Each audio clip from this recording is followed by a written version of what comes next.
Hey guys, in today's video I'm going to present the biggest forehand topspin myths. And let's start off with the idea that the racket face being closed at the moment of contact creates topspin. And this is one of the myths that's half true.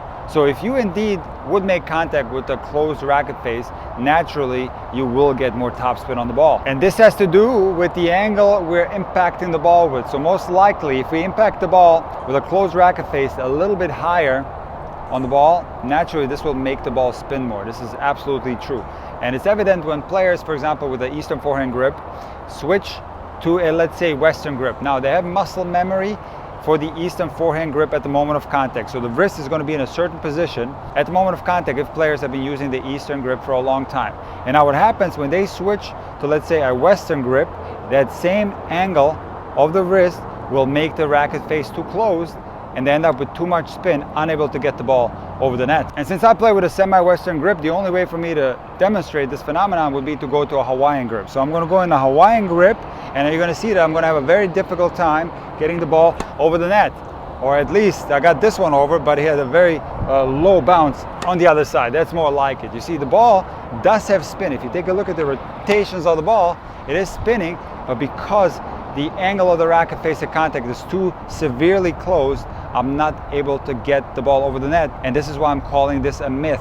There are times when the racket face can be a little bit closed, but there are often times where it can't. It has to be more neutral, and this depends on the height of the contact. So if we make contact higher, yes, we can have the racket face a little bit more closed. However, if we make contact lower, the racket face cannot be closed. It's going to be very difficult to lift a ball over the net with a closed racket face at a lower contact point. Also, you can absolutely create topspin with a completely neutral racket face at contact. Remember that topspin is created when we strike the ball more vertically after the contact. So if we're going this way, even with a neutral racket face, you can see that the ball is spinning. So what should you do?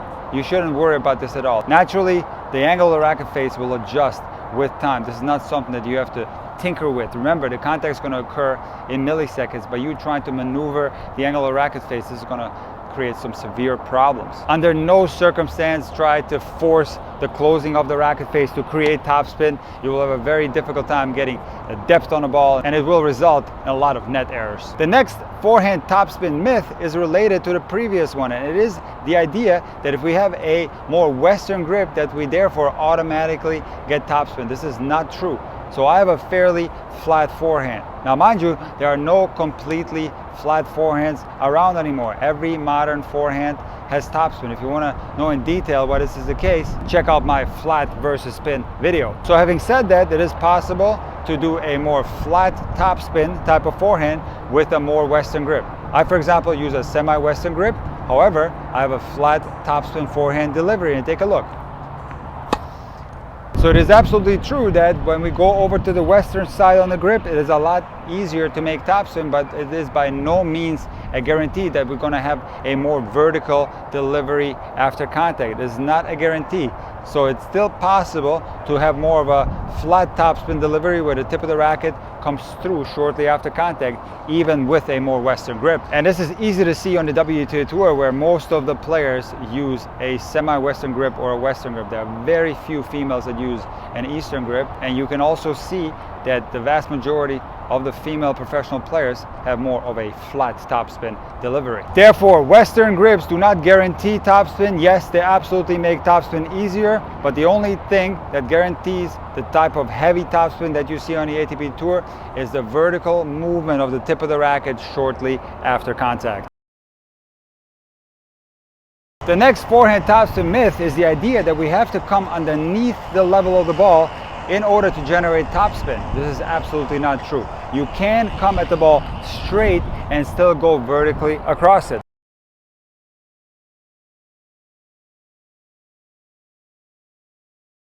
It is absolutely true, however, that coming underneath the ball will help with topspin, because if we come underneath the ball and now we're traveling upwards towards the contact, we are more likely going to continue to go up, and therefore this is going to make topspin easier.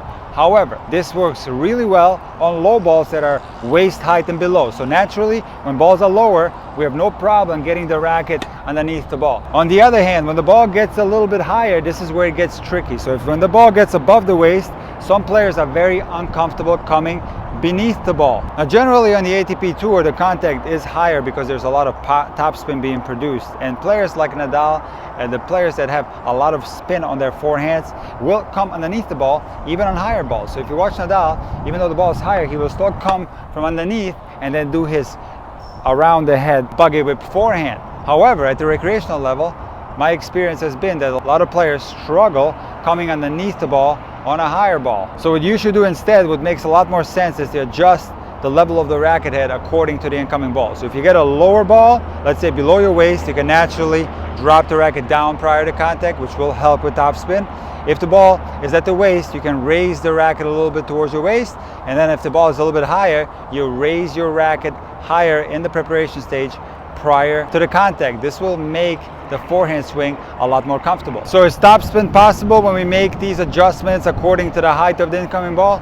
Absolutely yes. So even if I take my racket higher on the forward approach, I can still go vertically across it and generate a lot of topspin. You can see here I'm making a lot of spin and I'm not dropping the racket below the level of the ball. I'm coming straight at it and still generating plenty of topspin. So while it is generally a good idea to come underneath the ball, do not force it if it feels uncomfortable. High-level players will be able to do this on any height, but at the recreational level, you must adjust your preparation stage of the forehand according to your comfort level. Now, I have some higher level recreational players 5.0 and also teach some juniors that are very comfortable at doing this downward approach even on higher balls. So they will come from a lower place and then whip a high ball in that way. So if you are comfortable doing that, by all means, continue doing so. And finally, and most importantly, the next forehand topspin myth is the idea that we have a completely vertical swing path at the moment of contact. So in other words, that the racket is going completely vertical this way before coming across. Now, if you have this type of swing path, you will absolutely get topspin. However, you will hit the ball very thin. So this is something that's suitable. Let's say, for example, if you're lifting up a very low ball, you can be very vertical in the delivery. Also, if you're doing a topspin lob, for example, you can go very vertical and then send the ball upwards. The problem with this type of swing path is because it's not going around the body in a more diagonal way, you are more likely to use the weaker parts of your body, which is going to be your wrist and your forearm, to send the racket vertically upwards. This is perfectly fine on a low ball or on a topspin lob. However, if you want to hit the forehand with power, you have to do what all high-level topspin forehands do, and that is more of a diagonal swing path. So it is vertical, but it's not going here, it's going more around this way. If you take a look at any topspin forehand, you can see that the racket is not completely vertical, it's going diagonally across the body. And what this does, it imparts a more fuller contact, it puts more pace on the ball.